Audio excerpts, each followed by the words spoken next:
Pollination क्या होता है? पॉलिनेशन का सिंपली मीनिंग होता है transfer of pollen grain from anther to the surface of stigma. ये स्टिग्मा के सरफेस पे जब पोलन ग्रेन फोल्ड डाउन होते हैं तो इस प्रोसेस को बोलते हैं पॉलिनेशन। और ये आपको बाइसेक्सुअल फ्लावर में देखने को मिलती है, यूनिसेक्सुअल में भी होती है, बट वहां पे कुछ एजेंट की जरूरत होती है। तो आज हम डिटेल में इस वीडियो में जाने में बहुत ही शॉर्ट में मैं आपको समझा दूंगी कि पॉलिनेशन जो है वो 3 टाइप्स की होती है। फर्स्ट है आपकी ऑटोगमी। ऑटोगमी मतलब सेल्फ पॉलिनेशन, ठीक है। फ्लावर सेम होगा, खुद ही के फ्लावर के जो पोलन ग्रेन है वो खुद के स्टिग्मा पे फॉल होंगे, ठीक है। ऐसा आपको देखने को मिलता है ऑक्जेलिस और वोल्विया के अंदर, ठीक है। दूसरा आपकी गिटेनोगेमी। गिटेनोगेमी इस टाइप ऑफ पॉलिनेशन, इसमें क्या होता है जो फ्लावर जो होते हैं ना सेम प्लांट के, वो अलग अलग पोजीशन पे होते हैं। मतलब एक ही पौधा है जिसमें एक फ्लावर यहाँ पे है, एक का फ्लावर जो है वो यहाँ पे, यानी कि इसके पोलन ग्रेन या इसी फ्लावर के ऊपर आ जाए। मतलब सेम प्लांट पे, एक ही प्लांट पे अलग अलग पोजीशन पे जो है वो फ्लावर लगे तो है, उसे बोलते हैं गिटेनोगेमी। वैसे तो एक टाइप की पॉलिनेशन है कि एक ही प्लांट में, लेकिन ट्रांसफर पोलन ग्रेन जो है वो किसी दूसरे फ्लावर के सेम प्लांट के उसी फ्लावर पे हो रहे हैं, समझ गए। थर्ड है आपकी जीनोगेमी। ये टोटली डिफरेंट होती है, इसी को हम बोलते हैं क्रॉस पोलिनेशन, ठीक है। जब फ्लावर भी डिफरेंट प्लांट हो, ठीक है, जेनेटिकली डिफरेंट। फॉर एग्जांपल है आपका पपाया। जब जेनेटिकली डिफरेंट प्लांट पे जब ट्रांसफर होते हैं pollen grain from one flower to the another, तो उसे हम बोलते हैं जीनोगेमी। क्लियर है? ये 3 टाइप की पॉलिनेशन जो है वो मोस्टली प्लांट्स के अंदर होती है।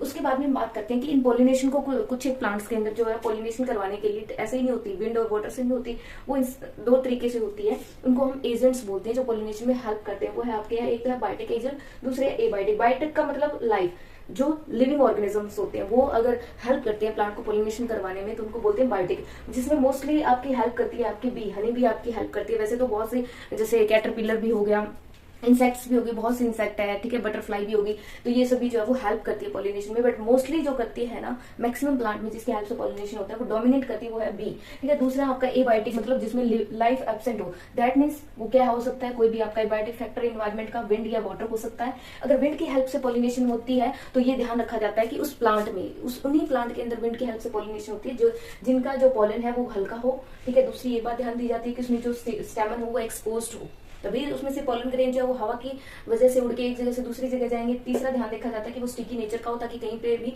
जाके किसी भी सरफेस पे चिपक सके, ठीक है। और फिदरी स्टिग्मा हो, ठीक है। बिल्कुल आपने देखा होगा ना, ये जो अभी ऑटम सीजन के अंदर जो बालों वाले जो पोलन ग्रेन यहाँ उड़ते रहते हैं, तो वो है विंड पॉलिनेटेड प्लांट्स होते हैं वो, ठीक है। वाटर की हेल्प से पॉलिनेशन होती है, लेकिन ये भी देखा जाता है कि पॉलिनेशन जो वो प्लांट्स में पानी के ऊपर हो रही है या अंदर हो रही है। अगर अंदर हो रही है दैट मीन्स वो किसका एग्जाम्पल है, जोस्टीरा का, जिसके अंदर वाटर की हेल्प से पॉलिनेशन पानी के अंदर होती है। लेकिन अगर सरफेस की बात करें तो वो आपका वेलिसनेरिया, जिसके सरफेस पे जो है वो पोलन ग्रेन आके जो मीट करती है, ठीक है, तो वो आपका वेलिसनेरिया। ये एग्जांपल आपको लर्न होने चाहिए, एग्जांपल शुड बी लर्न, ठीक है। तो ये एबायोटिक एजेंट्स हैं जो हेल्प करते हैं इन प्लांट्स की पॉलिनेशन में। दूसरी है आउट ब्रीडिंग डिवाइसेस। ये साइंटिस्ट आउट ब्रीडिंग डिवाइसेस का यूज करते हैं ताकि वो इन ब्रीडिंग डिप्रेशन या खराब सीड ना बनने दे। दूसरा वो है हाइब्रिड वैरायटी क्रिएट करना चाहते हैं, अपनी मर्जी से जो है वो सिंथेटिक सीड्स बनाना चाहते हैं। इसके लिए वो जो है इन आउट ब्रीडिंग डिवाइसेस का यूज करते हैं, जिसमें आप लोग जो है वो पढ़ेंगे इमेस्कुलेशन पढ़ेंगे, इमेस्कुलेशन, ठीक है, टेक्निक, जिसमें एंथर को रिमूव कर दिया जाता है प्लांट में से। एक बैगिंग टेक्निक होती है जिसमें जो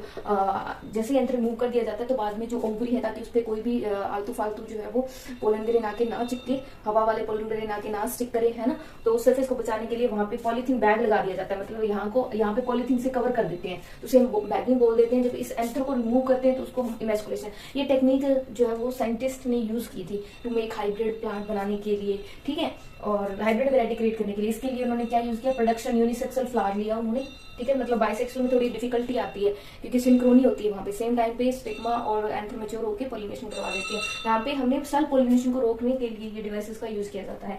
यूनिसेक्सुअल फ्लावर लेते हैं, नॉन सिंक्रोनी। देखा जाता है कि उस प्लांट के अंदर जो आपका कार्पल और स्टेमन है वो एक टाइम पे मैच्योर ना हो रहे हो, उन प्लांट को सिलेक्ट किया जाता है। दूसरा पोजीशन देखी जाती है कि दोनों एक ऐसा प्लांट जिसमें दोनों ही फ्लावर की पोजीशन या तो डिफरेंट क्रॉस पॉलिनेशन कराने की बेसिकली यहाँ पे कोशिश की जाती है।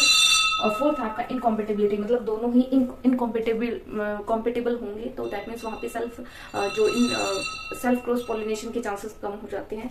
तो इस उन फ्लावर का यूज करके जो साइंटिस्ट जो चाहे वो कर सकते हैं, तो इन आउटब्रीडिंग डिवाइसेस का यूज किया गया था। Thank you so much. मैं उम्मीद करती हूँ कि समझ आ गया होगा आपको।